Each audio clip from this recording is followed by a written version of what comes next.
আজকে আমরা আপনাদের কাছে এসেছি একটা খুব ইম্পর্টেন্ট টপিক নিয়ে, যে ডায়াবেটিসের সঙ্গে ফ্যাটি লিভারের কোনো সম্পর্ক আছে কিনা, বা ফ্যাটি লিভার থাকলে সেটার কী চিকিৎসা করব, এবং ফ্যাটি লিভার হলে তার কী সিমটম হয়, এবং ফ্যাটি লিভারের কী কী কমপ্লিকেশনস হতে পারে সেই সব ব্যাপারে আলোচনা করব।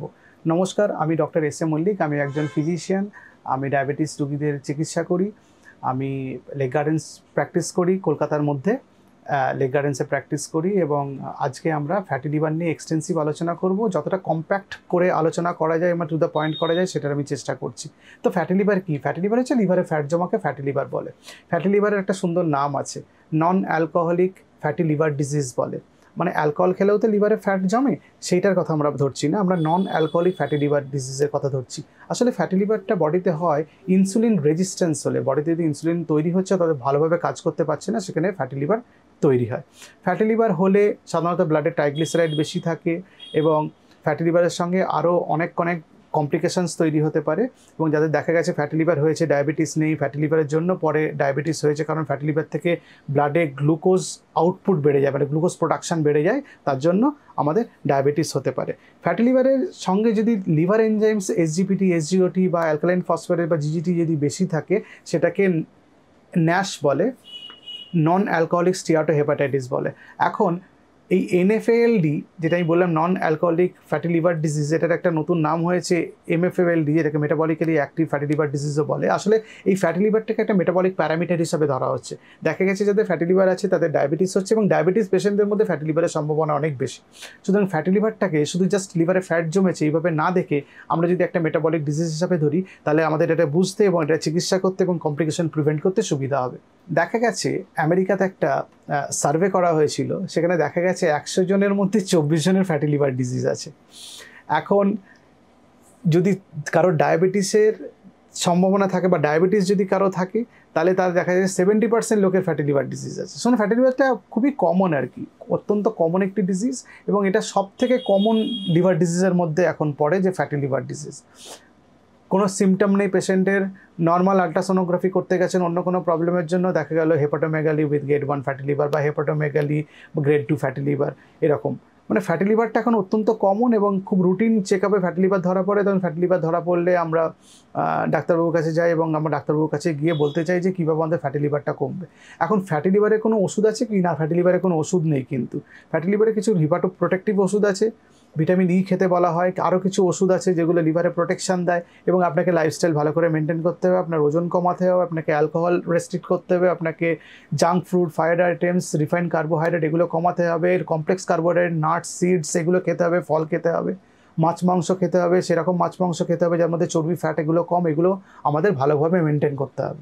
দেখা গেছে 2/3 অফ দ্য হোল ডায়াবেটিক পপুলেশনের ফ্যাটি লিভার আছে, প্রায় 70%-এর মতো। সুতরাং ডায়াবেটিস থাকলে ফ্যাটি লিভার হতে পারে, আবার যাদের ফ্যাটি লিভার আছে তাদের ডায়াবেটিস হতে পারে, একে অপরের সঙ্গে সম্পর্কযুক্ত। তবে দেখা গেছে যাদের ডায়াবেটিসের সঙ্গে ফ্যাটি লিভার আছে তাদের অন্যান্য মেটাবলিক কমপ্লিকেশনসগুলো বেশি, তাদের কোলেস্ট্রলের সম্ভাবনা বেশি, তাদের প্যানক্রিয়াটিস হওয়ার সম্ভাবনা বেশি, তাদের হাই ব্লাড প্রেশার হওয়ার সম্ভাবনা বেশি, তাদের সেন্ট্রাল ওবেসিটি বেশি থাকে, পেটের মধ্যে বেশি ফ্যাট জমে। এইসব ব্যাপারগুলো আমাদের দেখে নিতে হয় আর কি ফ্যাটি লিভার ডিজিজের সাথে।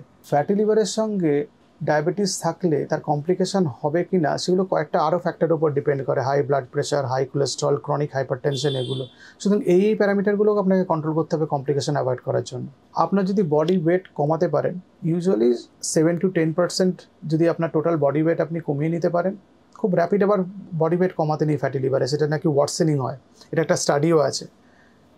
7 to 10% আপনার বডি ওয়েট যদি 3-4 মাসে আপনি কমাতে পারেন, তাহলে আপনার ফ্যাটি লিভারটা রিভার্স হতে স্টার্ট করবে, গ্রেড 2 থেকে গ্রেড 1 বা গ্রেড 3 থেকে গ্রেড 2-তে আসবে। এখন ফ্যাটি লিভারের সঙ্গে আপনার লিভার ফাইব্রোসিস ডেভেলপ করছে কিনা সেটাও জানাতে দরকার, লিভারের স্টিফনেসটা বাড়ছে কিনা সেটা একটা ফাইব্রোস্ক্যান অফ লিভার করে জানা যায়। এটা এক ধরনের আল্ট্রাসোনোগ্রাফির মতো পরীক্ষা, যেটাতে লিভারের স্টিফনেস দেখা যায়। যদি লিভারের স্টিফনেস বা ফাইব্রোসিস ডেভেলপ করে, তার ওষুধ এখন বাজারে এসছে ওবেটাকোলিক অ্যাসিড বলে, সেটা অ্যাপ্লাই করা যেতে পারে। আর যদি আরও অ্যাডভান্স ফ্যাটি লিভার থেকে সিরোসিস হয়, তাহলে সিরোসিসের ট্রিটমেন্ট করতে হয়, এবং আরও কিছু কিছু ওষুধ, লিভার প্রোটেক্টিভ ওষুধ আছে, সেগুলোকে ব্যবহার করা যেতে পারে। ফ্যাটি লিভার হলে refined carbohydrate, fructose consumption, cookies, cake, pastry এগুলো অ্যাভয়েড করতে বলা হয়। এগুলো আইসক্রিম, ডেজার্টস এগুলোতে ভীষণ হাই ক্যালোরি থাকে এবং আমরা ফ্যাটি লিভারকে বাড়িয়ে দেবে। ফলে আমি কিছুই খেলাম না, আমি 4টে বিস্কিট খেয়ে নিলাম, হেলদি খাবার হলো না, কিন্তু আপনি কিন্তু রিফাইন্ড কার্বোহাইড্রেটই খেয়েছেন। বিস্কিটের মধ্যে ময়দা, আটা বা তার সঙ্গে চিনি মেশানো আছে, সবকটা লিভারের জন্য খারাপ এবং ডায়াবেটিসকেও খারাপ করবে, লিভারকেও খারাপ করবে। ইউজুয়ালি ফ্যাটি লিভারে কোনো সিমটম থাকে না। যদি আপনাকে ফ্যাটি লিভারের সিমটম নিয়ে কথা বলতে হয় তাহলে বলতে হবে যে এর কোনো সিমটম হয় না। অনেকটা বেশি ফ্যাটি লিভার হয়েছে, গ্রেড 2 গ্রেড 3, লিভারটা বড় হয়ে গেছে, ভারী হয়ে গেছে, তাহলে রাইট হাইপোকন্ড্রিয়াম মানে পেটের ওপরের ডান দিকে ভারী ভারী বা একটা হেভিনেস থাকে, একটা পেন হতে পারে। সেটা ক্যাপসুলার স্ট্রেচিংয়ের জন্য হয়, লিভারে বাইরে যে ক্যাপসুল থাকে সেটা স্ট্রেচিংয়ের জন্য হয়। এবার যদি ফ্যাটি লিভার থেকে আপনার নন অ্যালকোহলিক স্টিয়াটোহেপাটাইটিস হলো বা সেখান থেকে লিভার সিরোসিস হলো, তাহলে আর কিছু কিছু সিমটম আবার দেখতে পাওয়া যায়। সেই সিমটমগুলো আমি আপনাদের বলে দিচ্ছি। একটা গা বমি বা নশিয়া হতে পারে, 2 নম্বর আপনার ওয়েট লস হতে পারে, 3 নম্বর আপনার লস অফ অ্যাপেটাইট হতে পারে মানে খিদে কমে যাওয়া, 4 নম্বর জন্ডিস ডেভেলপ করতে পারে, 5 নম্বর পেটের ফোলা বা পায়ের ফোলা হতে পারে, 6 নম্বর মেন্টাল কনফিউশন বা হেপাটিক এনকেফেলোপ্যাথি বলে ওটাকে, মেন্টাল কনফিউশন হতে পারে, 7 নম্বর একটা খুব ফ্যাটিক হয়, আর 8 নম্বরে মাসেল উইকনেস বা মাসেল লস বা সার্কোপেনিয়া ডেভেলপ করতে পারে। এখন কী কী রিস্ক ফ্যাক্টর থাকে ফ্যাটি লিভার ডিজিজের জন্য? রিস্ক ফ্যাক্টরগুলো জেনে নিতে হবে। রিস্ক ফ্যাক্টরগুলো যদি থাকে এগুলো মডিফাইবল রিস্ক ফ্যাক্টর, মানে আপনাকে মডিফাই করতে পারবেন, চাইলে আপনি রিভার্স করতে পারবেন। সেই জন্য রিস্ক ফ্যাক্টরগুলোকে আপনাদের জেনে নিতে হবে। 1 নম্বর রিস্ক ফ্যাক্টর হলো high blood pressure, 2 number high cholesterol, আর 3 নম্বর টাইপ 2 ডায়াবেটিস। এই 3টে রিস্ক ফ্যাক্টর আপনাকে মনে রাখতে হবে। High blood pressure, high cholesterol এবং ডায়াবেটিস, এই রিস্ক ফ্যাক্টরগুলি থাকে। এই 3টি মডিফাইবল রিস্ক ফ্যাক্টর, এগুলো আপনি মডিফাই করতে পারবেন বা বেটার করতে পারবেন। কিওর আপনি হয়তো করতে পারলেন না, কিন্তু আপনি বেটার করতে পারবেন। বেটার করতে পারলেও ফ্যাটি লিভারের গ্রেড কমে, ফ্যাটি লিভারের চান্সেস কমে এবং ফ্যাটি লিভারের ইন্টেন্সিটি কমে। ফ্যাটি লিভারকে আমাদের ব্লাড সুগারকে অ্যাফেক্ট করতে পারে, নিশ্চয়ই ফ্যাটি লিভারের ব্লাড সুগারকে অ্যাফেক্ট করতে পারে। যাদের দেখা যায় ফ্যাটি লিভার আছে এবং ফ্যাটি লিভার প্রোগ্রেসড হচ্ছে, তাদের ব্লাড সুগার বেশি হয়, কারণ ফ্যাটি লিভার থেকে গ্লুকোজ প্রোডাকশন হয়ে ব্লাড স্ট্রিমে আসে এবং ডায়াবেটিস তাদের ওয়ার্সেনিং করে বা খারাপ করে। 3 মাসের দেখা গেছে যাদের ডায়াবেটিস কন্ট্রোলে নেই তাদের ফ্যাটি লিভারের চান্স বেড়ে গেছে এবং ফ্যাটি লিভার থেকে ন্যাশ বা নন অ্যালকোহলিক স্টিয়াটোহেপাটাইটিস বা লিভার সিরোসিসের চান্সেস অনেক বেড়ে যায়। ডায়েটে আসি। ফ্যাটি লিভার যে কোনো স্পেসিফিক ডায়েট আছে না, ফ্যাটি লিভারের কোনো স্পেসিফিক ডায়েট নেই। আমি যে ডায়েটের কথাটা বললাম, আপনাকে কমপ্লেক্স কার্বোহাইড্রেট খেতে হবে, রিফাইন্ড সুগার অ্যাভয়েড করতে হবে, ফলমূল খেতে হবে, বীজ খেতে হবে মানে সিডস, আর আপনাকে ভালো গুড প্রোটিন খেতে হবে, লিন মিট তার মধ্যে চলতে পারে, ডিম খেতে পারেন, এই খাবারগুলো খেতে হবে। পেট ভরে খাবেন না, পেট খালি রেখে খাবেন, প্রচুর পরিমাণে এক্সারসাইজ করবেন। সেটা হলে আপনি যে ক্যালোরি খেয়েছেন তাহলে সে ক্যালোরি বার্ন হয়ে যাবে, চান্সেস অফ ফ্যাটি লিভার কমে যাবে, আপনার কোলেস্ট্রল তাতে বেটার থাকবে, ব্লাড প্রেশারের প্রবলেম থাকলে সেটা বেটার থাকবে এবং ডায়াবেটিসও অনেক কন্ট্রোলে থাকবে।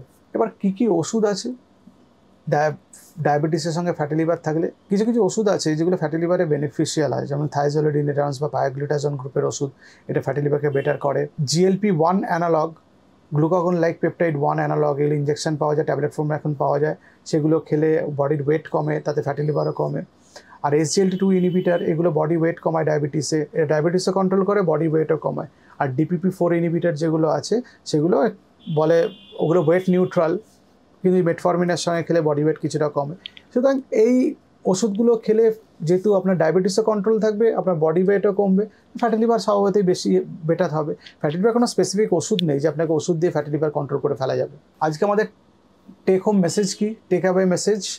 1 নম্বর হচ্ছে আপনার বডি ওয়েট কন্ট্রোল করা, 2 নম্বর আপনার ডায়াবেটিস প্রপারলি কন্ট্রোল করা, 3 নম্বর ব্লাড প্রেশার কন্ট্রোল করা, 4 নম্বর কোলেস্ট্রল কন্ট্রোল করা, 5 নম্বর ডায়াবেটিসের জন্য সেই সব ওষুধগুলো সিলেক্ট করা বা ডাক্তারবাবুকে বলা আমার ফ্যাটি লিভার আছে, এই ওষুধগুলো আপনি আমাকে ফ্যাটি লিভারের জন্য বেটার কিছু ওষুধ দিন ডায়াবেটিস কন্ট্রোল করার জন্য যাতে আমার ওয়েট কমে। সেই ওষুধগুলো যেমন থাইজোলিডিনেরান্স, GLP-1 অ্যানালগ, SGLT2 ইনহিবিটার, এইগুলোর ওষুধগুলো খাওয়া, এইগুলো মেনটেন করা। আর এক্সারসাইজ করা, অ্যালকোহল খাওয়া যদি আপনার অভ্যেস থাকে সেই অ্যালকোহলটাকে কুইট করা, এইগুলোই ফ্যাটি লিভার কমানো বা ফ্যাটি লিভারের রিস্ক কমিয়ে ফেলার জন্য যথেষ্ট এবং এগুলো আপনারা পারবেন। লাইফস্টাইল মডিফাই করলেই ফ্যাটি লিভার বেটার থাকে, তার সঙ্গে ডায়াবেটিস, হাইপারটেনশন বা কোলেস্ট্রল এই প্রবলেমগুলো থাকলে সেগুলো কন্ট্রোল করার চেষ্টা করুন। হেলদি লাইফস্টাইল লিড করুন, অ্যাডিকশন কমান, ভালো থাকুন এবং সুস্থ থাকুন। নমস্কার।